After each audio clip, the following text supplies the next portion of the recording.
Good morning বন্ধুরা।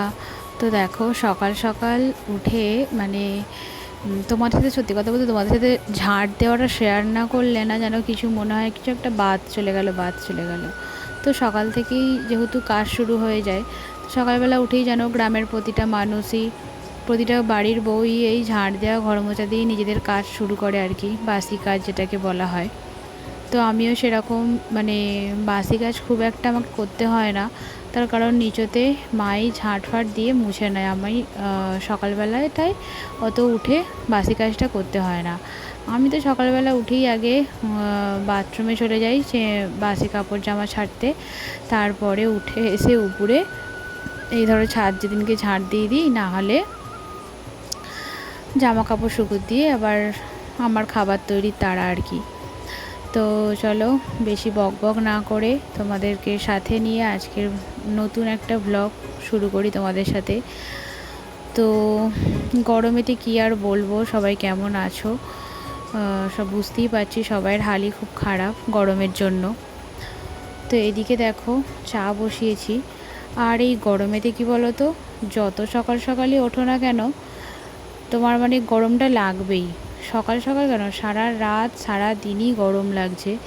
তো রাত্রিবেলা ধরো ঘরটা যদি হাওয়া দেয় বাইরে, ঘরটা ঠান্ডা হতে হতে প্রায় 2-2:30 বেজে যায়। তারপর ওই একটুখানি যদি ঘুমটা হলো, তারপরে আবার সকালবেলা 6টার সময় উঠেই রোদের তাপ আবার সেই তোমার ঘর গরম হতে শুরু করে, আর তোমার শুয়ে থাকতে ইচ্ছা করবে না। সকাল 6টা থেকেই এত পরিমাণে গরম রাখছে কদিন ধরে, মানে ধরো সকালবেলা যে একটু শান্তিতে ঘুমোবে সেটাও হবে না। তো চলো চা তো হয়ে গেছে, চাটা দিয়ে দিয়েছি। গরমেতে চা খেতে খুব একটা ইচ্ছা করছে না, কিন্তু যেহেতু ওরা চা খাবে তো তার জন্যই ওদেরকে চা করে দিলাম। আর এদিকে দেখলাম বিস্কুট শেষ হয়ে গেছে, তার জন্যে বিস্কুটটা ঢেলে নিচ্ছি। তো বাবু এখনও ঘুমাচ্ছে, তো ঘুমাক একটুখানি। আসলে কি বলতো, রাত্রিরে কারোরই ভালো করে ঘুম হচ্ছে না। আর একটু বেলা পর্যন্ত যদি আমিও ঘুমোতে পারতাম তো খুবই ভালো হতো। এমনিতেই কালকে ঘুমাতে অনেকটা রাত হয়ে গেছে, ওর বাবা একটু রাত্রিরে করে বাড়ি আসছে, তারপরে আবার অনেকটা দেরি হয়ে যাচ্ছে শুতে আর করতে। তো যাই হোক, মানে কতদিন হয়ে গেল ভালো করে ঘুম কাকে বলে ভুলে গেছি। তো গরমেতে এমনিতেও তোমার ঘুমোতে তো শুয়ে থাকতে ইচ্ছাও করছে না, কী আর করবে। তো তো কিছু মনেও হচ্ছে না অতটা। আর আমার কি বলতো, সকাল থেকে উঠে থেকে না এত চোখটা জ্বালা করছে, রোজই হয় এরকম। তারপরে দুপুরবেলা ধরো ভাত টাত খেয়ে শুতে যাবো যেই, এক একদিন ঘুমিয়ে পড়ি, এক একদিন আবার যেই ভাত খেয়ে শোবো তো ঘুমটা কোথাও উধাও হয়ে যায়। তো এইভাবেই যা কাটছে দিনগুলো, গরমের দিনগুলো। আর গ্রামের মানুষেরা দেখবে বেশি এই ধরো সকালবেলায় একদম উঠে কাজকর্ম করে নেয়, যত তাড়াতাড়ি পারবে সব কাজকর্ম সেরে চান টান করে এবার যে যার নিজের মতন ঘরে বসে পাখার তলায় বা কেউ টিভির সামনে, এরকমভাবেই কাটে গ্রামের মানুষের দিনগুলো। আবার কি বলতো, যাদের ধরো বাইরে কাজ আছে, যেমন চাষিদের সব মাঠে কাজ থাকে, তারাও আমি দেখেছি, মানে আমার বাপিকে দেখেছি একদম ভোরবেলা 5টার সময় উঠে মাঠের কাজটা সেরে 9টার মধ্যে বাড়ি চলে আসতে, যদি মাঠের কাজ থাকে। আর তো গ্রামের মানুষেরা এইভাবেই গরমের থেকে আর কি বাঁচার জন্য এইসব করে। তো কী বলো তো, মানে আমাদের গ্রামের দিকে তো আর সবার বাড়িতে এসি থাকে না। এখন যদিও বা সবাই বেশিরভাগ এসি কিনে ফেলছে, এত গরমের চোট কষ্টে সৃষ্টে সবাই একটা এসি তো কিনে ফেলছে। তারপরে কারেন্টের বিলটা দেওয়ার সময়তেই সবাইয়ের নাজেহাল হয়ে যাচ্ছে আর কি। তো আমাদের ওর বাবা বলছিল এসি লাগাবে বলে, দোকানে একটা এসি আছে, পুরাতন এসি। তো আমি বললাম না থাক, এসি লাগাতে হবে না, পরে যখন কারেন্টের বিল আসবে তখন খুব অসুবিধা হবে।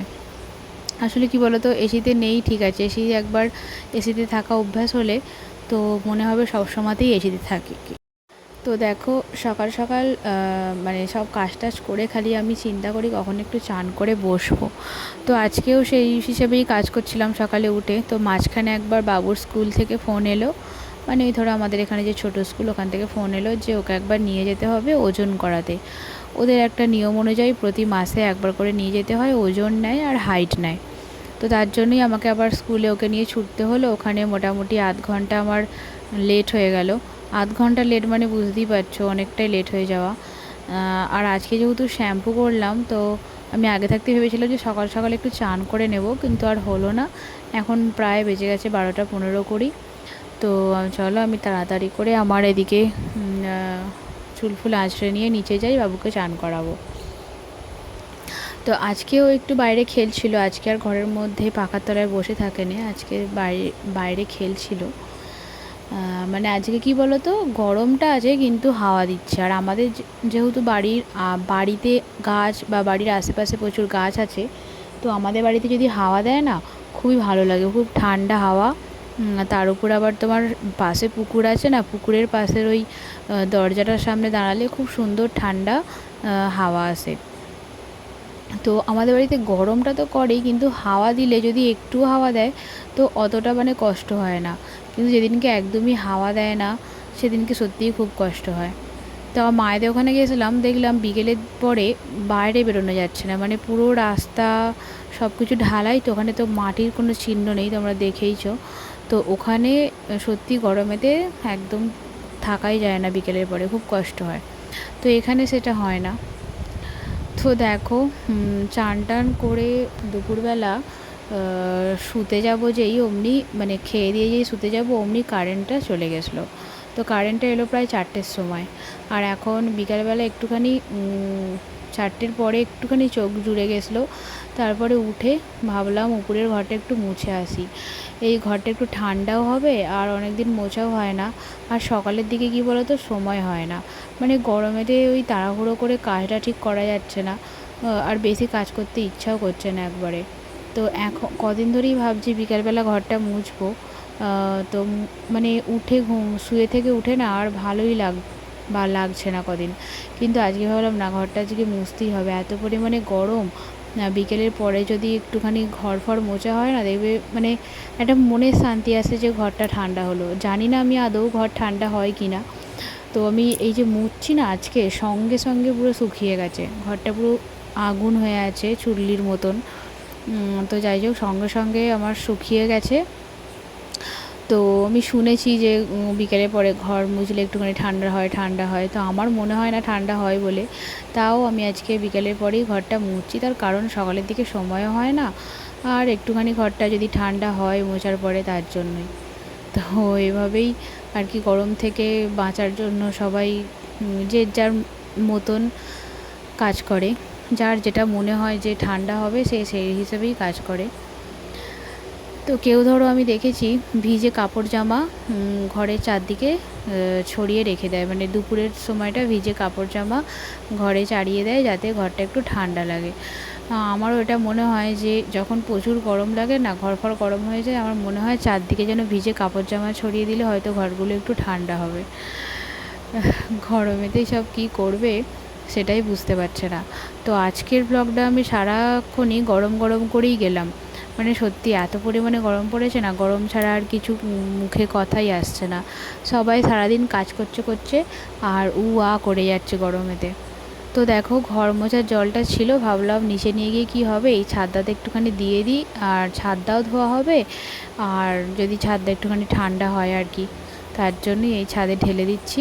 একটুখানি জল ছিল, অনেক দিন হয়ে গেল ছাদ ধোয়া হয় না। তো চলো নিচে যাই। তো দেখো ঘর ফর মুছে চলে এসেছি উপর থেকে। জামগুলো ওবেলা কুড়িয়ে একটু নুন মাখিয়ে রেখে দিয়েছিলাম। তো জামগুলোর অবস্থা দেখো, মানে কী বলো তো, জামগুলো না পড়ে পড়ে এরকম থেতো হয়ে যাচ্ছে। এমনি ভালো খেতে, ভালো লাগে মিষ্টি। তো ওদিকে বাবু এখনও ঘুমাচ্ছে, তাই জন্য ভাবি একটু দুটো বসে বসে জাম খাই। গুড ইভিনিং বন্ধুরা। তো দেখো এখন প্রায় বাজে 9টা বেজে গেছে। গুড ইভিনিং বলবো না গুড নাইট বলবো, দুটো একসাথেই বলার সময় এসে গেছে। তার জন্যই ব্লগটা শেষ করার জন্য আবার এলাম। তো দেখো এখানে বাবুকে নিয়ে বসে আছি সিঁড়িতে, এই সামনেটা করে প্রচণ্ড হাওয়া আসছে এখানে, তাই বসে আছি। তো ভাবলাম গুড নাইটটা এখানেই বলে দিই। তো চলো আজকের ব্লগটা আমি এখানেই শেষ করছি। তো সবাই ভালো থেকো, সুস্থ থেকো, আর গরমেতে সবাই বেশি বেশি করে নিজের শরীরের খেয়াল রেখো। তো এই দেখো টাটা দেখিয়ে দিয়েছে। Good night.